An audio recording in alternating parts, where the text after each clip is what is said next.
Yang pertama, Syahrul Yassin Limpo, Menteri Pertanian periode 2019-2023, ditetapkan sebagai tersangka dengan pasal pemerasan gratifikasi dan tindak pidana pencucian uang.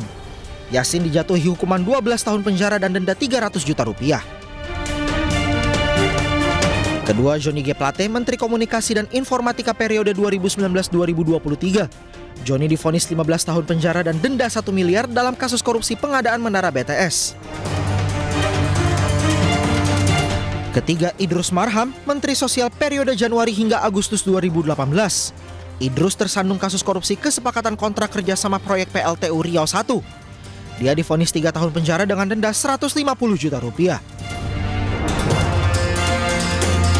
Keempat, Imam Nahrawi, Menteri Pemuda dan Olahraga periode 2014 hingga 2019. Imam dijatuhi hukuman 7 tahun penjara atas kasus suap dana hibah KONI. Kelima, Juliari Batubara, Menteri Sosial periode 2019 hingga 2020. Juliari dihukum 12 tahun penjara dan denda 500 juta rupiah. Ia terbukti terlibat korupsi dana bansos COVID-19. Keenam, Tom Lembong, Menteri Perdagangan periode 2015 hingga 2016. Lembong ditetapkan sebagai tersangka dalam dugaan kasus tindak pidana korupsi impor gula dan divonis 3,5 tahun penjara, namun kemudian mendapat pengampunan dari Presiden. Ketujuh, Nadiem Makarim, Menteri Pendidikan, Kebudayaan, Riset dan Teknologi periode 2019 hingga 2024. Nadiem ditetapkan sebagai tersangka dalam kasus dugaan korupsi dalam program digitalisasi pendidikan atau pengadaan laptop periode 2019 hingga 2022. Gimana ini sekolahan saya di SDN Tegal Benteng, Desa Babakan Raden, Kecamatan Cariu, Kabupaten Bogor. Coba lihat bangunannya tidak layak, khawatir anak-anak terjadi hal-hal yang tidak diinginkan. Bertaruh nyawa untuk menuntut ilmu, seperti itulah yang menggambarkan para guru dan siswa di Sekolah Dasar Negeri Benteng, Desa Babakan Raden, Kecamatan Cariu, Kabupaten Bogor, Jawa Barat. Meski bangunan sekolah sudah permanen, tetapi sebagian atap sekolah bocor dan dinding bangunan sudah keropos dengan lantai beralaskan tanah dan debu. Para guru dan siswa harus ekstra waspada saat proses belajar mengajar berlangsung karena sewaktu-waktu bangunan sekolah dapat roboh. Terlebih jika angin kencang dan hujan melanda, para murid harus mencari tempat yang aman dari atap yang bocor. Sudah 13 tahun sejak tahun 2012, bangunan sekolah ini tak mendapatkan bantuan renovasi. Fisik ini sangat memprihatinkan, untuk sangat mengganggu sekali untuk pembelajaran, khususnya untuk kan sekarang seharusnya itu ramah anak, bahkan pada guru-guru pun tidak nyaman karena ini sama banyak debu, banyak batu-batu di bawahnya, terus tembok itunya lantainya tajam-tajam, itu takut membahayakan pada anak gitu. Bantuan untuk yang ini, bangunan yang unit ini belum ada. Para siswa berharap agar renovasi bisa segera dilakukan secepatnya. Ingin diperbaiki lagi, ini sekolahan sudah tidak bagus dan kalau udah diperbaiki belajarnya agar nyaman.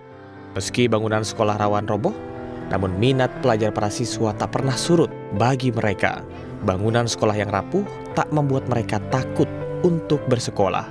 Dari Kabupaten Bogor, Cahya Supriyatna, iNews melaporkan.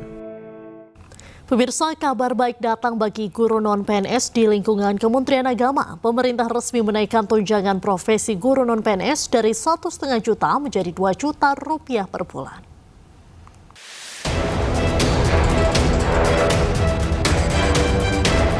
Pemerintah resmi menaikkan tunjangan guru non-PNS binaan Kementerian Agama dari 1,5 juta rupiah menjadi 2 juta rupiah. Kebijakan ini disampaikan oleh Menteri Agama Nasaruddin Umar saat acara doa bersama ASN Kemenak pada Jumat 5 September 2025. Di balik kemuliaan profesi itu, guru tetap manusia yang membutuhkan kesejahteraan yang layak. Ya, pemerintah melalui Kementerian Agama yang saya pimpin sekarang ini terus berkomitmen untuk memperjuangkan hal tersebut dengan berbagai langkah.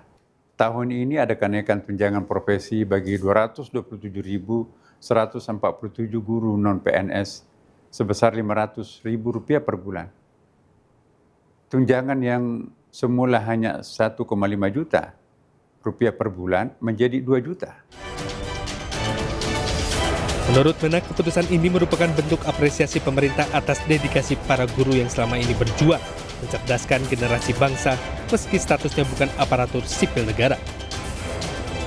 Data Kemenak mencatat sedikitnya 227.147 guru non-PNS akan menerima kenaikan tunjangan ini. Tambahan 500.000 setiap bulan ini diharapkan bisa membantu meringankan beban kebutuhan hidup sekaligus meningkatkan semangat kerja para guru. Tim Liputan iNews melaporkan. Kita ke informasi lain, pemirsa. Kejaksaan Agung menetapkan Nadiem Makarim sebagai tersangka kasus pengadaan laptop berbasis Chromebook hampir 2 triliun rupiah. Nadiem langsung ditahan selama 20 hari ke depan.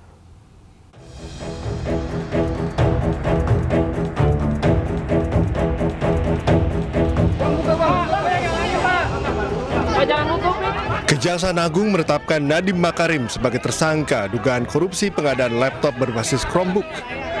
Mantan Mendikbudristek ini langsung ditahan selama 20 hari ke depan. Nadiem ditetapkan sebagai tersangka usai menjalani pemeriksaan selama 9 jam. Penetapan ini usai Kejagung menemukan alat bukti yang cukup. Usai ditetapkan sebagai tersangka, Nadiem Makarim menegaskan dirinya bekerja atas dasar integritas dan kejujuran. Allah akan mengetahui kebenaran.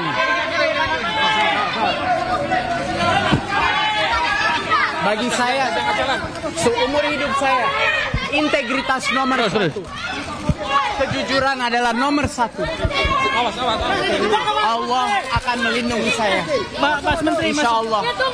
Pada hari ini kembali menetapkan satu orang tersangka dengan inisial NAM selaku Menteri Pendidikan, Kebudayaan, Riset, dan Teknologi Republik Indonesia periode tahun 2019 akan dilakukan penahanan di rutan selama 20 hari ke depan sejak hari ini tanggal 4 September 2025 bertempat di Rutan Salemba Cabang Kejaksaan Negeri Jakarta Selatan. Nadiem langsung ditahan di Rutan Salemba Cabang Kejaksaan Negeri Jakarta Selatan selama 20 hari ke depan.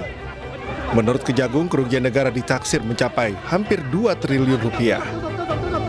Dari Jakarta, Tim Liputan iNews melaporkan.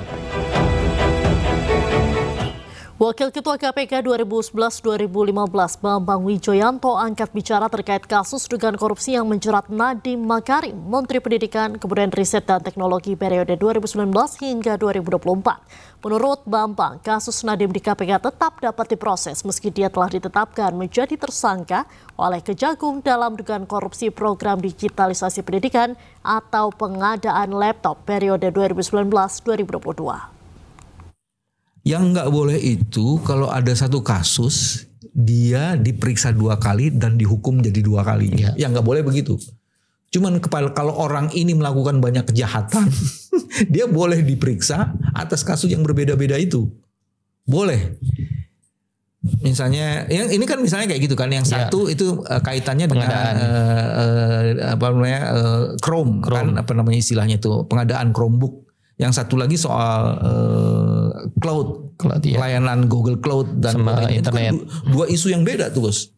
Itu 2 isu yang beda. Sehingga kemudian orang oleh satu lembaga bisa dihukum dengan 2 itu.